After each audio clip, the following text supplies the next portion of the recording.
అందం, ఆరోగ్యం, ఆత్మవిశ్వాసం అనూస్తో సాధ్యం. ట్రాన్స్ఫర్మేషన్ సర్వీసెస్ పైన ఫ్లాట్ 50% డిస్కౌంట్. అనూస్ సిన్స్ 1982. నమస్తే రమగారు. నమస్తే జయ. రమగారు, మనం వంటింట్లో ఉపయోగించే పాత్రలు. ఈ మధ్య నేను ఒక 2-3 ఆర్టికల్స్ కూడా చూశానండి. ఒక స్టోరీ విన్నాను, కుక్కర్లు పేలిపోతున్నాయని. ఎంత భయంకరంగా అనిపించిందంటే మా ఇంట్లో కూడా పేలింది అవునా రమగారు? Pressure pan. ఎప్పుడో ఓకే. ఏదో చిన్న అడ్డం పడి ఢామని కొట్టేసి మొత్తం ఉన్న పప్పు అన్నం అంతా పైకి కొట్టేసి గందరగోళంగా అయ్యి ఇల్లు వాకిలి ఆ వెయిట్ ఇక్కడ తగిలింది ఎప్పుడో. ఓ ఓ పిల్లలు చిన్నప్పుడు. ఇంకా నయ్యం. కానీ జాగ్రత్తగా చూసుకుని పెట్టుకుంటాను తర్వాత. అంతే, తప్పదు. అవి మనం అల్యూమినియం వాడేవాళ్ళం. ఇప్పుడు స్టీల్ కూడా వచ్చేసినాయి. స్టీలే వాడాలని ఒక అవగాహన కూడా వచ్చేసింది. ఇవి కాకుండా కంచు పాత్రలు చాలా మంచివని, ఇత్తడివైతే ఇక చెప్పక్కర్లేదు. రాచిప్పలు అంటారు చూడండి, అవి మట్టి పాత్రలు. ఒకప్పుడు రోజుల్లో అవి వాడుకునే వాళ్ళం. ఇప్పుడేమో షో పీసెస్ అయిపోయినాయి అవి కదా రమ్మగారు. చాలా కాస్ట్లీ అవ్వటం, మెయింటెనెన్స్ చాలా కష్టం అయిపోయింది అని చెప్పేసి జస్ట్ అందానికి మాత్రమే పెట్టుకుంటున్నాం. కానీ ఒకప్పుడు రోజు మరి ఎట్లా మెయింటైన్ చేసేవాళ్ళు? ఇవి లేనప్పుడు, ఈ స్టీల్ కానీ అల్యూమినియం, ప్లాస్టిక్, ఈ గోల లేనప్పుడు ఎట్లా చేసేవాళ్ళు రమ్మగారు? జయ, జీవన విధానమే తేడా అప్పటికి ఇప్పటికి. ఈనాటి పరుగు ఆ రోజున లేదు. ఈ ఈ ఒళ్ళు పరుగు, ఈ పని చేయలేని తనం ఆ రోజున లేదు. తర్వాత సమయం ఎక్కువ ఉండేది, ప్లానింగ్ ఎక్కువ ఉండేది. ఈ తిండికి షోకు ఆ రోజున లేదు, తిండి సోకు లేదు. సింపుల్ పదార్థాలతో భోజనం అయిపోయేది. ఎక్కువ మంచి మంచి పదార్థాలు, పులిహార్లని, బూర్లని, పాయసం అని, బొబ్బట్లని, అప్పచ్చులని, చెక్కలు, చేగోడీలు, వెన్నుండలు, పోకుండలు, ఇవన్నీ సందర్భం ప్రకారం చేసుకునే వాళ్ళు కానీ రోజువారీ వ్యవహారంగా ఉండేది కాదు. రోజువారీ అందరిళ్లలోనూ ఓ పప్పు, ఓ రసం, ఓ చారు. రసం పేరు ఇప్పుడు వచ్చింది, రసాలు మెద్రాస్ రసాలు వచ్చినాయి మనకి, అవే కదా. అంతేగా. పప్పు, చారు, చింతపండు పచ్చడి, రోట్లో సులువుగా కాస్త పచ్చడి నూరుకోవటం, పెరట్లోకి వెళ్ళటం, ఆకుకూర తీసుకురావటం, వేసుకోవటము, పప్పులో పడేసుకోవటము. పప్పు వండుకునేవాళ్ళు, లేదా ఒక్క కూర, చారు. అసలు రాత్రిళ్ళు రోజువారీ చారు పెట్టుకుని అప్పడము, చారు, మజ్జిగ అన్నమే తినేవాళ్ళు. నా చిన్నప్పుడు నాకు అందరిళ్లలోనూ అంతే. రాత్రిపూట కూర చేయటం అనేదే లేదు. పొద్దునుండిందే ఏదైనా, లేకపోతే అంత పచ్చడి వేసుకోవటం, కాస్త చారు పోసుకోవటం, మజ్జిగ పోసుకోవటం. రాత్రిళ్ళు 7 గంటలకల్లా తిండి అయిపోయేది. ఇప్పుడు మనం కాదు, నార్త్ ఇండియాలో అంతా కూడా రొట్టెలు చేసుకునేవాళ్ళు. ఓ ఉల్లిపాయ, ఓ పచ్చిమిరపకాయ, ఏదైనా కూర అంటే కూరలు అయితే ఉల్లిపాయ, పచ్చిమిరపకాయ, అచారు, ఊరగాయతోటే వెళ్ళిపోయేది. పాతకాలం ఇంతంత ఊరగాయలు పెట్టుకునేవాళ్ళం, ఎంతంత పెట్టేవాళ్ళం జయ. మా ఇంట్లో నాకు తెలిసే 2 3 వందల కాయల మాగాయ పెట్టేవాళ్ళం. నాకు బాగా ఊహొచ్చాక కూడా, నేను పెద్దదాన్ని అయ్యాక కూడా తీసిన చెక్కులు తీస్తూనే ఉండేవాళ్ళం మాగాయకి. పెద్ద మా హాల్, ఎంత పెద్ద హాలో మా సావిడంతా మామిడికాయలే ఉండేవి పచ్చళ్ళ రోజుల్లో. 5 6 7 8 మంది కూర్చుంటే గానీ ఆ పని అయ్యేది కాదు. ఇప్పుడు ఎడం చేత్తో ఇంత చేపెట్టుకుంటున్నాం. ఆ రోజులు వేరు కదా. అప్పుడు ఏం చేసేవాళ్ళు, ఈ పాత్రలు వంట పాత్రలకి పొయ్యి మీద వండుకునేవాళ్ళు. ఒక్క అన్నం. ఇప్పట్లాగా వీళ్ళకి కొర్రలు, వాళ్ళకి ఇవి, వాళ్ళకి ఇంకోటి, ఇవి ఉన్నాయా? ఒకరికి బ్రౌన్ రైస్, ఒకరికి వైట్ రైస్, ఒకళ్ళకి కొర్రను, ఇంకొకళ్ళకి ఏమిటో సజ్జలు, ఒకళ్ళకి రొట్టెలు, ఇంకొకళ్ళకి చపాతీలు. ఎన్ని వేషాలు వేస్తున్నామమ్మా. తిండికి ఇంత వేషం లేదు జయ, ప్రధానమైంది అది. అదైతే నెంబర్ 1. నెంబర్ 2, ఆడవాళ్ళకి పరుగు లేదు. పూర్వం వాళ్ళ పని అదే. ఇంకా ఇవి సర్దాలి, అవి సర్దాలి, అదేమిటో సవరించాలి, వాళ్ళు బజార్లో వెళ్ళాలి, బయటికి వెళ్ళాలి, సామాన్లు తెచ్చుకోవాలి, ఏమీ ఉండేవి కాదు ఆడవాళ్ళకి. అమ్మ, మీరు నా మీద ధ్వజం ఎత్తుకుని పడబోకండి. ఇది నేను చూసిన సమాజమే, నాకు క్లియర్ గా తెలిసిన సమాజం సంగతే ఇది. అలా ఎందుకు లేదు అంటే, మీరందరూ మీ అమ్మల్ని చూసుకుంటే మీకు తెలుస్తుంది. ఓ 30 ఏళ్ల నుంచే పరుగు. యాక్చువల్గా మా అక్కయ్యలు ఇద్దరు, మా రెండో అక్కయ్య, మూడో అక్కయ్య, వీళ్ళిద్దరూ ఎంత పెద్దవాళ్ళు. రెండో అక్కయ్య కొడుకు నాకంటే పెద్దవాడు జయ. మూడో అక్కయ్యకి నేను 2 ఏళ్ల పిల్లప్పుడు పెళ్ళయింది. వీళ్ళిద్దరూ టీచర్లుగా పనిచేశారు మా ఇంట్లో, నేను చూశాను. మా అక్కయ్యలు తెల్లవారితో లేచి అసలు ఎట్లా ఒక్కచోట కాళ్ళు ఒకచోట పెట్టి నుంచోకుండా కూర్చోకుండా పనిచేసేవాళ్ళు. ముగ్గురేసి, ఇద్దరేసి, నలుగురేసి పిల్లల్ని చూసుకునేవాళ్ళు. మమ్మల్ని కూడా చూసేవాళ్ళు మా అక్కయ్యలే. టీచర్ ఉద్యోగాలు కాబట్టి ఆ కాలపు విధానమే వేరు. అప్పటికి గ్యాస్ స్టవ్లు మొదలైనవి మా అక్కయ్యలు స్కూళ్ళకి వెళ్ళే నాటికి. ఏవో అన్నానికి విత్తడి గిన్నెలు ఉండేవి, రాచిప్పలు ఏవో 1 2 ఉండేవి. స్టీల్ గిన్నెల వంట వచ్చేసింది, అల్యూమినియం పాత్రలు వచ్చినాయి. పరుగులు పెడుతూ చేసేవాళ్ళు. అసలు మా అక్కయ్యలు చేసిన పనులు జయ, నేను సత్య ప్రమాణంగా చెప్తున్నా, 100వ వంతు పని చేయట్లా నేను ఇప్పుడు, 100th పార్ట్ చేయట్లేదు. అంత పని పెట్టేవారు. అన్ని పనులు, అన్ని రకాల పనులు, మనకు అన్నిటికీ స్విచ్ వేస్తే అయిపోతుంది. ఇప్పుడు మనం పాత్రల దగ్గరకు వస్తే, పూర్వకాలం కంచు గిన్నెలతో వండుకునేవాళ్ళు, ఇత్తడి గిన్నెతో వండేవాళ్ళు. ఇంత గుండు ఉండేది మా ఇంట్లో.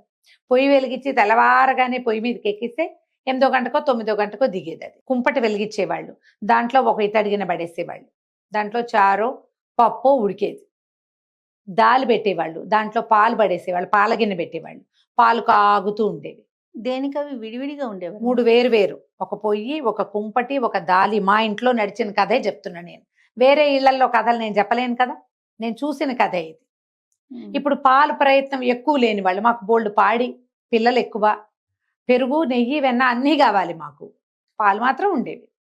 ఇది ఖచ్చితమైన వ్యవహారం అయిందా? ఇప్పుడు అలా లేదు, ఒకటే పొయ్యి. కొన్ని ఇళ్లలో కుంపటి ఉండేది కాదు. ఈ పొయ్యి మీద ఏవో ఇత్తడి గిన్నె పడేసి అన్నం దింపుకుని పప్పు ఎక్కించేవాళ్ళు. పప్పు, అన్నం, తర్వాత ఏమో మజ్జిగ, ఊరగాయ, అయిపోయింది. ఆడవాళ్ళకి పొలం పనులు ఉండేవి కానీ ఏదో ఇళ్లల్లో పనులే తప్పిస్తే ఉద్యోగాలు లేవు ఆ కాలం. అది అయితే దీంట్లో ఏంటంటే మనం ప్రధానమైంది సమయాలు ఒకటి. మగవాళ్ళకు కూడా ఉద్యోగాలు, ఈ పరుగులు ఆనాడు ఈ పాత్రలు వాడిన కాలంలో లేవు కదమ్మా. ఉద్యోగాలు తక్కువ, వ్యవసాయాలు ఉండేవి, ఏవో వృత్తులు ఉండేవి. వీళ్ళందరూ ఇళ్ల దగ్గర వృత్తుల వ్యవహారంగానే నడిచేది. భోజనానికి వేళలు కూడా ఇప్పట్లాంటి టైమింగ్స్, బ్రేక్ఫాస్ట్, లంచ్, డిన్నరు కాదు. ఈ బ్రేక్ఫాస్ట్ అందరిళ్లలో సద్దన్నమే ఉండేది. వేడన్నం పొద్దున్నే ఎవ్వరికీ అక్కర్లేదు, అందరూ రాత్రివే తినేవాళ్ళు. పొద్దున్న అందరూ జయ సద్దన్నమే తినేవాళ్ళు. ఇప్పుడు పొద్దునే వంట అవ్వాల్సిన ప్రయత్నం ఏముంది, నిదానంగా ఎక్కుతుంది పొయ్యి, అన్ని సవరించుకుంటే సరిపోతుంది. ఆ కాలం వేరు కదా, అందుకని అప్పుడు అది నడిచేది. ఇప్పుడు అది కుదరటం లేదు. దీంట్లో ఏంటి మెయింటెనెన్స్, ఈ పాత్రలు ప్రతిరోజు ఆ కంచు పాత్రతో వేసరికి టంగులు దిగుతాయి, దాన్ని శుభ్రంగా తోముకోవాలి.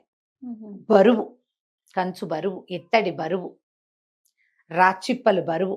రాచిప్పలు మామూలు బరువు కదా. సోప్ స్టోన్ అంటారు, ఇప్పుడు కూడా ఫ్యాన్సీగా అందరు కొనుక్కుంటారు. ఈ మద్రాసు, తమిళనాడు వైపు అంతా వాడుకుంటున్నారు. మన దగ్గర కూడా ఇత్తడి వాడే వాళ్ళు ఉన్నారు, కానీ కంచు పాత్రలు ఇప్పటికి చాలా తక్కువ. నా దగ్గర కూడా నేను తెస్తుంటా కదా ఇక్కడికి. ఒక అన్నం వండే గిన్నె ఉంది, రోజువారీ నేను అన్నం వార్చుకోవడానికి ఆ గిన్నె వాడుకుంటా. పాయసం చేయడానికి ఒక బుజ్జి గిన్నె నా దగ్గర ఉన్నవి. ఇంత కంచుగుండు ఉన్నది, కానీ మంచినీళ్ళకి ఒక వారం రోజుల నుంచి తర్వాత దాన్ని తోమలేక దాని లోపల పెడుతుంటాను నేను, మళ్ళీ తీస్తూ ఉంటాను ఎప్పటికప్పుడు. ఇలా గుర్తొచ్చినప్పుడల్లా ఒక మనోవ్యాధిలాగా ఉంటుందన్నమాట అది. అయ్యో ఇది వాడుకోవట్లేదే అనిపిస్తుంది. దాన్ని తోమద్దు, ఆ తోమటానికి సత్తా లేదు, సమయం లేదు. దేంతో రమ్మగారు? చింతపండుతోనే? చింతపండుతోటి, చింతకాయ పచ్చడి ఉంటే అది, చింతపండు పొద్దున చారులో పడేసిన చింతపండుతోటి, లేదా కొద్దిగా చింతపండు పిసికేసి పులుసుకి పక్క పెడతాం కదా, కొంచెం ఉప్పురాళ్ళు వేసి అది. నేను పీతాంబర్లు అవి గిన్నెలకి వాడను, ఇష్టం ఉండదు నాకు, ఏమైనా కెమికల్ ఉండిపోతుందని భయం, అందుకని వాడను. దీని సంగతి ఆలోచిద్దాం. ఏమిటి ఈ పాత్రల ప్రత్యేకత, ఇది వరకు ఎందుకు వాడేవాళ్ళు, ఆ కాలపు ఆలోచన ఏమిటో అనేది మనం చూడాలి. మనం ఆహారమే మనకు మెయిన్. అది ఎంత శుద్ధంగా, ఎంత శుభ్రంగా, ఎంత నిదానంగా, పూర్తిగా పక్వం అయితేనే మన ఆరోగ్యానికి మంచిది. ఈ కంచు అనేది పూర్ణ లోహంగా చెప్తారు. ఇది 2 లోహాల కలయిక, రాగి అండ్ టిన్, సీసం. అదే సీసం అనకూడదు, దాన్ని ఏమనాలి, దాన్ని ఈ టిన్ని సత్తు అలాంటిది ఏదో అంటారు. కళాయి వేస్తారు చూడు గిన్నెల లోపల తెలగండి, ఆ కళాయి వేసే పదార్థమే ఇందులో ఉంటుంది. పూర్తి రాగి పాత్రలు వంటకి పనికిరావు, ఎందుకంటే పులుపుకి స్పందిస్తుంది. ఈ అదీను ఈ టిన్ను 2 కలిపి తగరము ఏమిటో అంటారు, తగరం అంటారు టిన్ను. ఇవి 2 కలిపి ఈ పాత్రలు తయారు చేసేవాళ్ళు. మంచి బరువు, తూకంగా ఉంటాయి, బద్దలవుతాయి అవి. కంచు గిన్నె మీద మనం ఇలా దేంతో ఐరన్ దేంతో కొట్టాము, టింగ్ అని మోగుతూనే ఉంటుంది, అది భలే సౌండ్ వస్తుంది.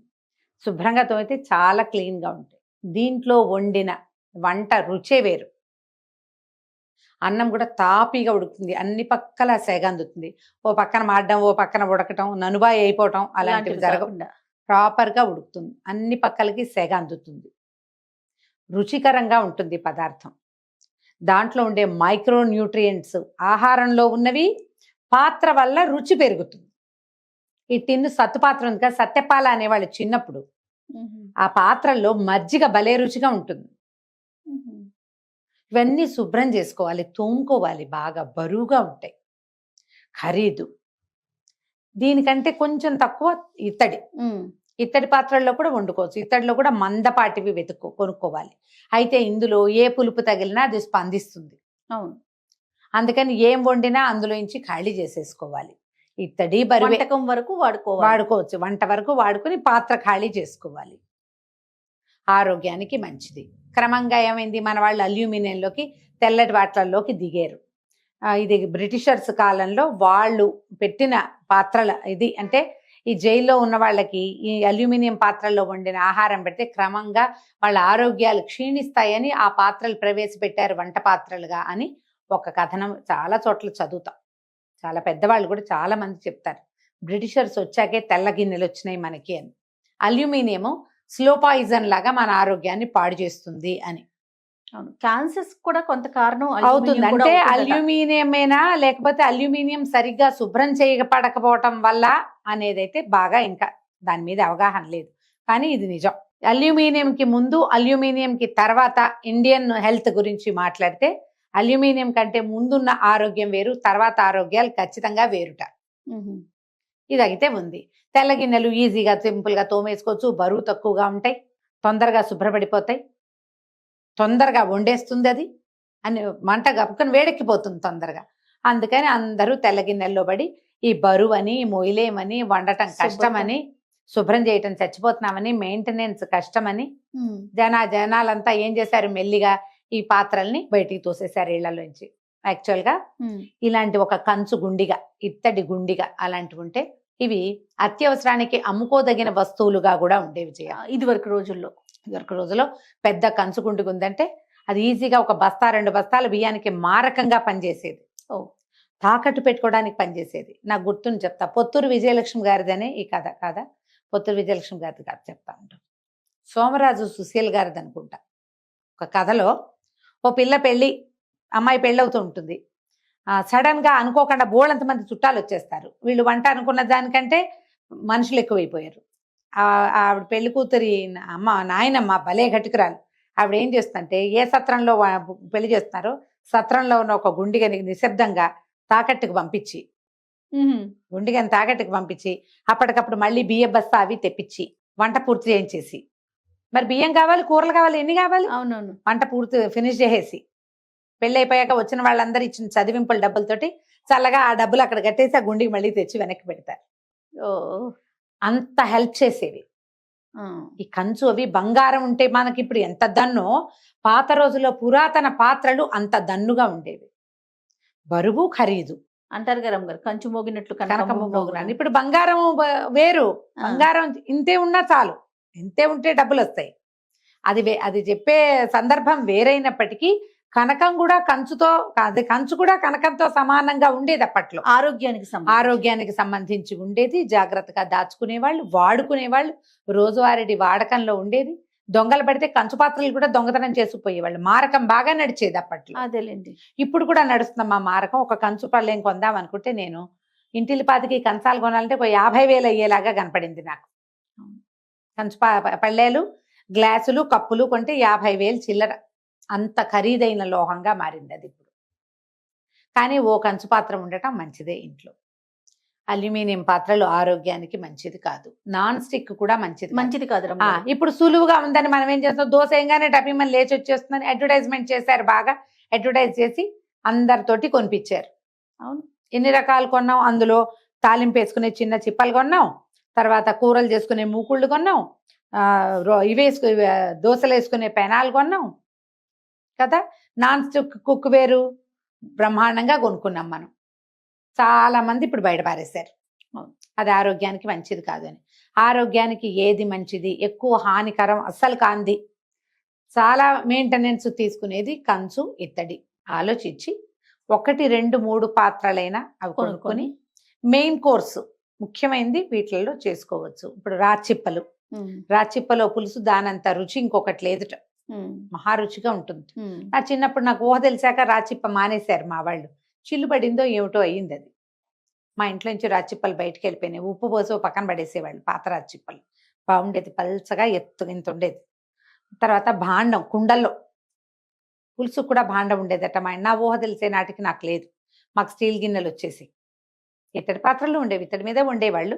ఈ పొయ్యి స్టవ్లు వచ్చేసినాయి కదా, కాల్ గ్యాస్ వచ్చింది. మా దగ్గర గోబర్ గ్యాస్ ఉండేది. ఈ ఇత్తడి అంటే ఎంత గ్యాసు చాలదు కదా. ఇప్పుడు ఇంత బరువైన గిన్నె అవునవును. వేడెక్కడానికి ఎంత వేడి సరిపోదు, గ్యాస్ వేస్ట్ అయిపోతుంది. అందుకని ఏం చేస్తాం మనం, ఈజీగా వేడెక్కిపోయేవి సులువుగా దిగిపోయే వాటి కోసం వెళ్తారు. ఇప్పుడు స్టెయిన్లెస్ స్టీల్ తో మనకు వచ్చే జబ్బులేం లేవు, కానీ ఆరోగ్యం కూడా లేదు. అదే స్టెయిన్లెస్ స్టీల్ అదేం కరిగే ఆహారంలోకి రాదు. కరెక్టే కానీ రమ్మగారు మాడిపోతుంది రమ్మగారు. మాడుతుంది. ఒళ్ళు దగ్గర స్టీల్ పెట్టుకుని వండుకోవాలి, జాగ్రత్తగా అక్కడే ఉండి వండుకోవాల్సి వస్తాం. ఎంత చేసినా కూడా ఉమ్. మనకి మిగతా పాత్రలతో కంపేర్ చేస్తే స్టీల్ స్టీల్ దాంట్లో మాడుతుంది. కొంచెం మాడు అనేది తెలుస్తుంది. తెలుస్తుంది. ఆలోచించుకుని మనం ఏం చేయగలము, ఆరోగ్యానికి మంచిదని చాలా చేస్తున్నాం మనం అవునండి. కదా. ఎంత బాగా చేసినా వండిన పాత్ర బాగుండకపోతే అంత ప్రయోజనం లేదు. అవును. కాబట్టి ఆలోచించి అక్కడెక్కడో ఖర్చు పెడుతున్నాము, ఆ పిచ్చి ఖర్చులు మానేసి అదేదో ఆ ఖర్చు ఒక ఏదో 2-3 ఇక్కడే నీళ్లు అవని కూడబెట్టుకొని ఆ ఖర్చు ఇక్కడే అవుతుందని ఆలోచించుకుని మనం ఇలాంటిది ఏదైనా ప్రయత్నం చేసుకోగలిగితే బాగానే ఉంటుంది. మనం రాగి పాత్రలో మంచినీళ్ళు తాగడానికి అందరి దగ్గర జగ్గులో చెంబులో ఉన్నాయి, కానీ రాగిలో మనం వంట చేయలేం, చేయలేదు. మంచినీళ్ళు తాగగలుగుతాం. ఆరోగ్యానికి మంచిది మనకు తెలిసిందే కదా. అవును. మజ్జిగ పోసుకోవడానికి ఒక్క టిన్ను పాత్ర కొనుక్కోవచ్చు. రోజువారీ మనం మజ్జిగ అందులో చేసుకుంటాం ఒక్క పాత్ర. అన్నం ఇందులో వండుకుంటాం ఒకటే పాత్ర. ఈ కూర ఇందులో వండుకుందాం, దానికి కూడా ఒకటే పాత్ర. ఎన్నైనాయేమో మొత్తం కలిపి ఎన్నో లేవు కదా. ఒక కంచు చెంబు మంచినీళ్ళకి అలా చేయొచ్చు కదా. మనం ఆలోచించవచ్చు. కుండలు కుండ కొంటామా జయ, ఏడాది తిరిగేసరికి పోతుంది. అసలు కొన్ని కుండలు అయితే మనం వంట వండుతుండగానే పగిలిపోతూ ఉంటాయి. 700-800 పెట్టి కుండలు కొంటున్నాం. అవును. ఈ 7-8 పెట్టే బదులు శాశ్వతంగా అలాగే కదలకుండా తరాల వెంబడి ఉండే పంచపాత్రలు కూడా కొనుక్కోవచ్చుగా మనం. ఖచ్చితంగా. ఇవన్నీ వాటిని ప్రమోట్ చేసే ఉద్దేశం కాదమ్మా. ఆరోగ్యానికి ఏది అవసరమో మనం పెట్టే ఎన్నో ఖర్చుల్లో ఇది ఒక ఖర్చు కాదు, ఇది మనకి ప్లస్ అని ఆలోచిస్తే కనుక మనం హెల్దీగా ముందుకెళ్ళచ్చు. ఈ వీటి మీద అవగాహన కోసం మీరు కట్టి చూడొచ్చు, బ్రాస్ ఆర్ బ్రాంజ్ ఏది మంచిది, రైట్, స్టీల్ మంచిదా అల్యూమినియం మంచిదా, మీ అంతటా మీరే గూగుల్ చేసి తెలుసుకోవచ్చే. అవును. హాయిగా ఆలోచించండి. బోల్డ్ రకాలు ఖర్చు చేస్తాం, ఈ పని చేద్దామని కూడా ఆలోచించండి. తప్పకుండా. నమస్తే రమ్మగారు. నమస్తే జీ.